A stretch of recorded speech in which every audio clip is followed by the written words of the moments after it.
Un principio de la masonería es el secreto de lo que se habla dentro de sus templos. Entre otros secretos de la logia de los Name estaba el que 2 de sus miembros eran 2 jefes paramilitares reconocidos en la costa norte. Señal Investigativa viajó a varias partes del país para reconstruir esta historia.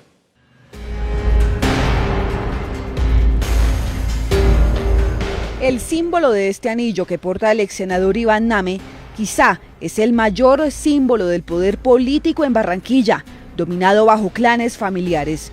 Es el símbolo de los masones, pero los Name y muchos políticos poderosos de la costa lo portan desde el 2002, según denuncias conocidas por Señal Investigativa, de forma irregular.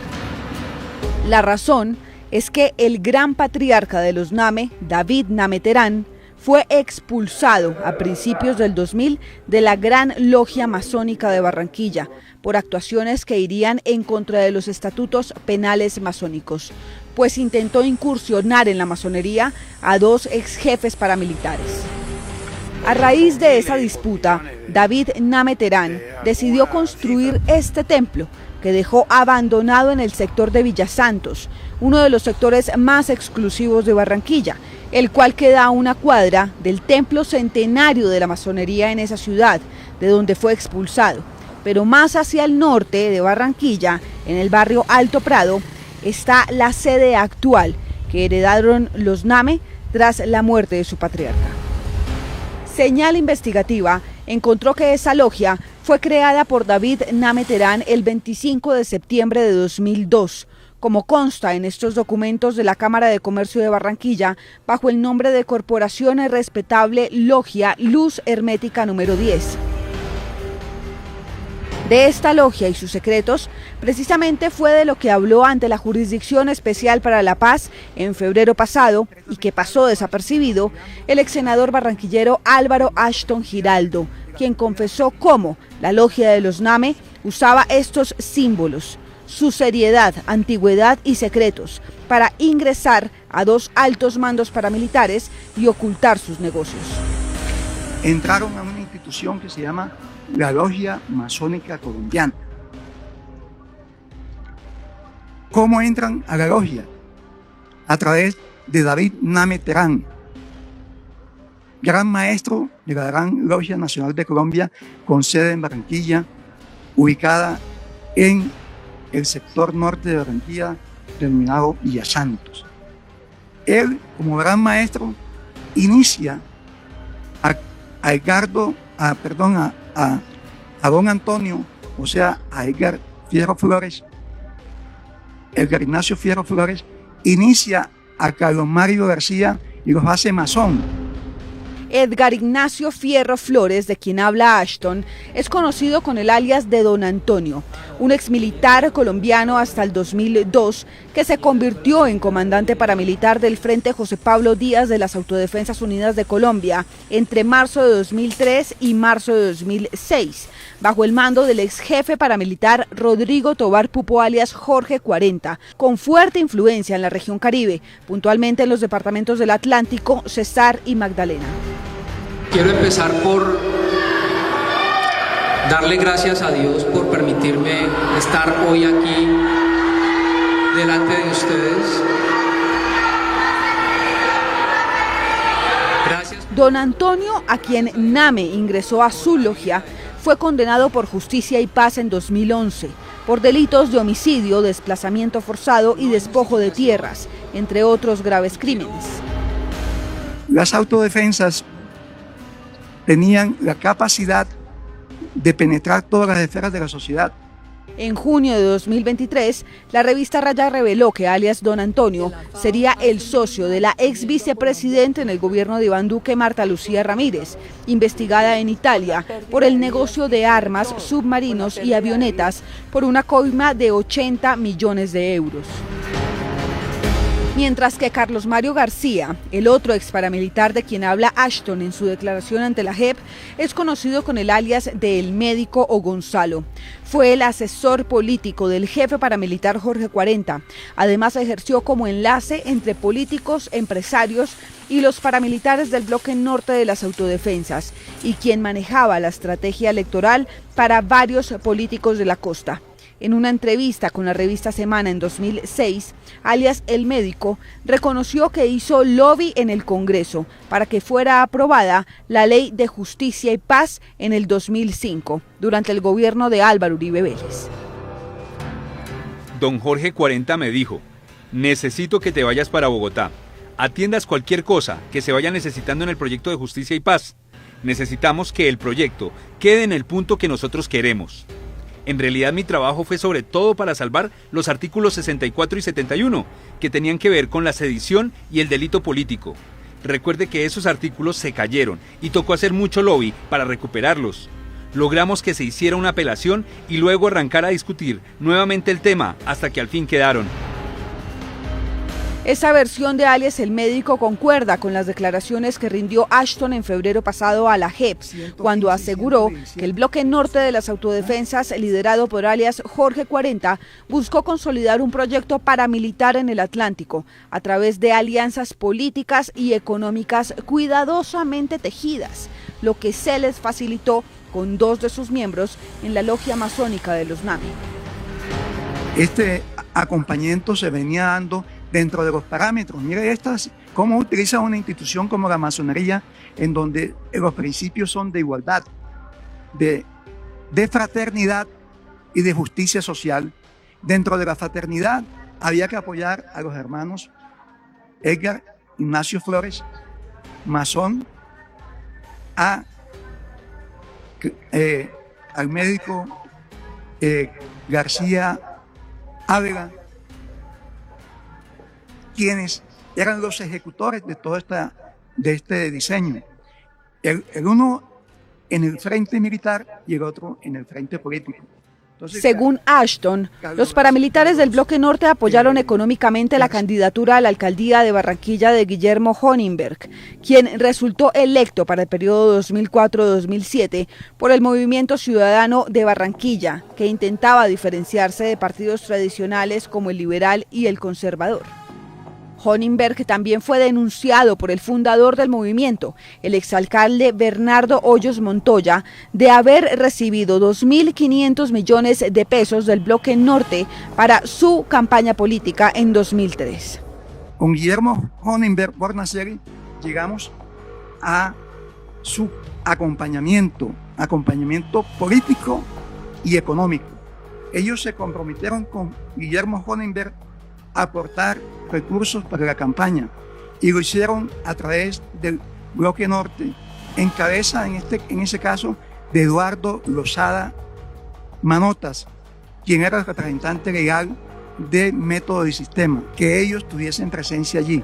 Cuando gana la alcaldía Honenberg, entonces producto de ese acuerdo hay unos compromisos, y los compromisos son desarrollar un conjunto de proyectos, conseguir recursos propios del municipio a través de Método y Sistema con el recaudo de impuestos y de la gestión nacional en el gobierno del presidente Uribe en esa oportunidad.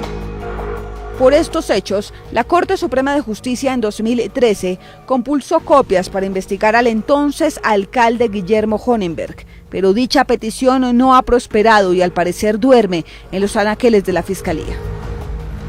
Para 2003, con Honenberg en la alcaldía y el respaldo de la logia de NAME Terán, los paramilitares contaban con una red de congresistas del Atlántico, cuya misión, según Álvaro Ashton, era respaldar el proyecto impulsado por las autodefensas y asegurar partidas presupuestales en el Consejo de Barranquilla, cuyos dineros irían para las arcas del grupo ilegal. El alcalde de Barranquilla, Honenberg, presentaba los proyectos del gobierno nacional. El gobierno nacional adjudicaba las partidas y se trasladaban y se incorporaban al presupuesto. ¿Qué se necesitaba? Que el Consejo de Barranquilla aprobara las incorporaciones presupuestales de los traslados de recursos nacionales.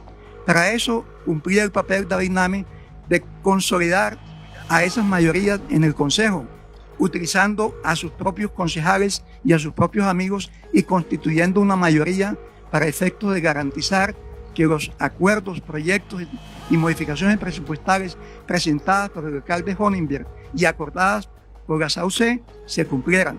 Y en ese contexto, coordinaba esa acción el concejal Luis Zapata de la OZ, el concejal Munares, el concejal Díaz, Osvaldo Díaz, Juan Pablo Espino, Iván Osorio Vargas.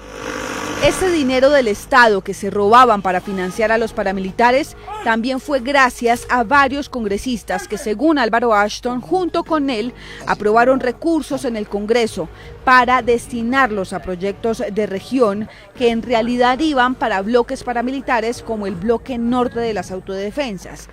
Reconozco que aunque mi relación con la SAUC no fue duradera, entre sus presuntos cómplices, Ashton mencionó a David Char, miembro del clan Char de Barranquilla, a Jorge Gerlain, el ya fallecido viejo político conservador señalado de actos de corrupción como compra de votos, y al senador Efraín Cepeda, un viejo político conservador y hasta hace pocos meses presidente del Congreso.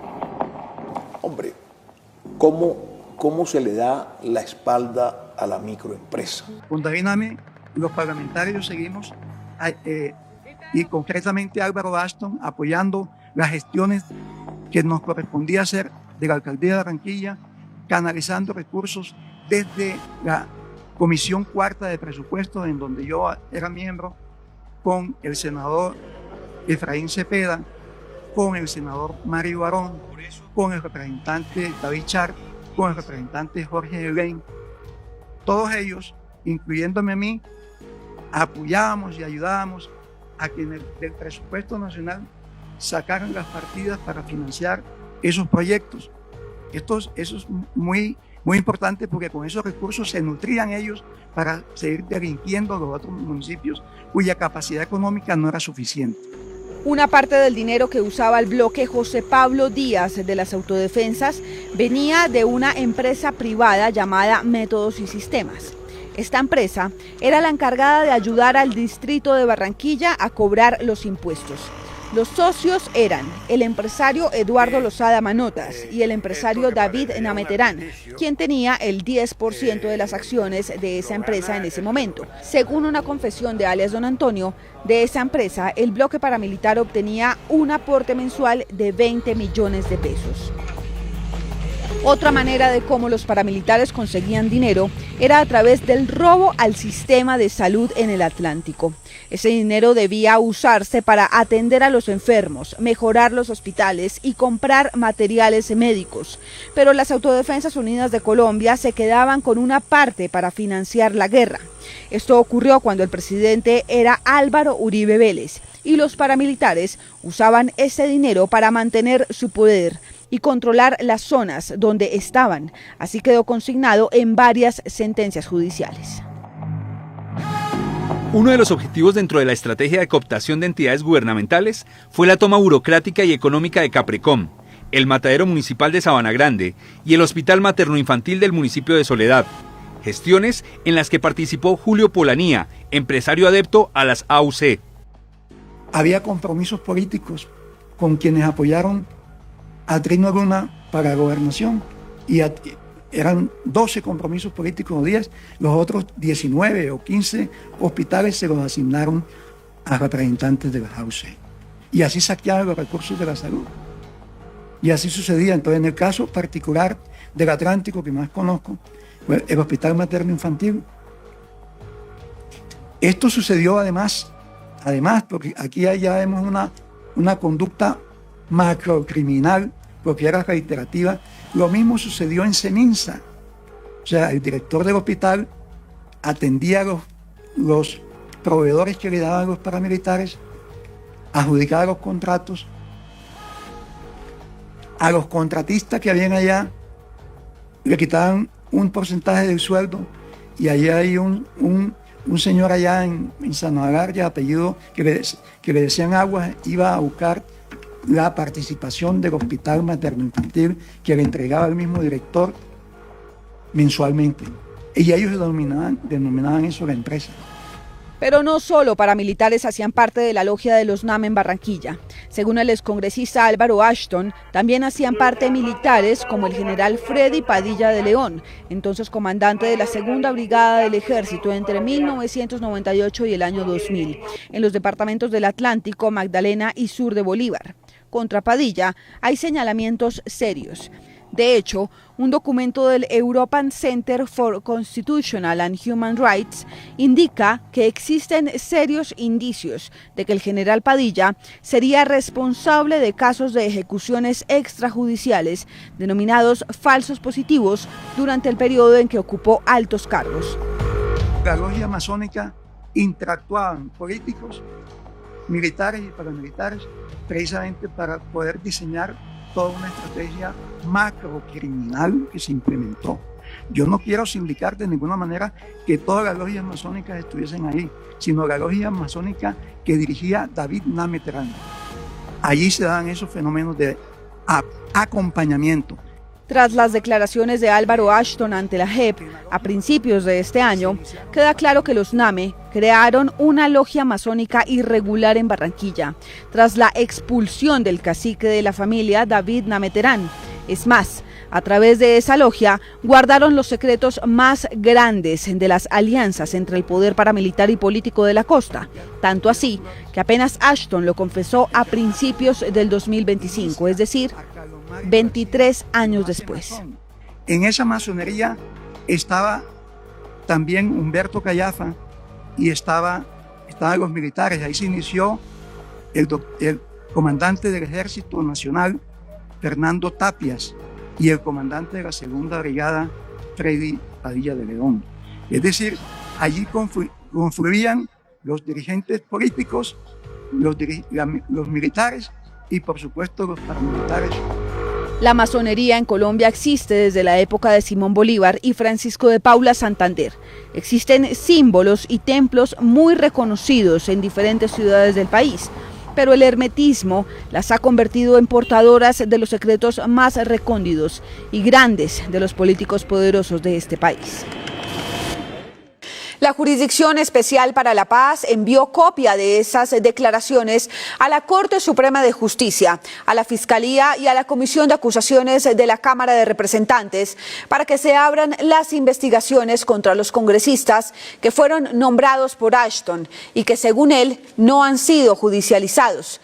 El senador José David Name Cardoso y los ex senadores Mario Enrique Barón Olarte y José Antonio Name Terán. Vamos así a una segunda pausa institucional, pero al regreso esperen. La masonería en Colombia, un círculo de poder cerrado. ¿Quiénes entran? ¿Cómo y por qué? Ya regresamos.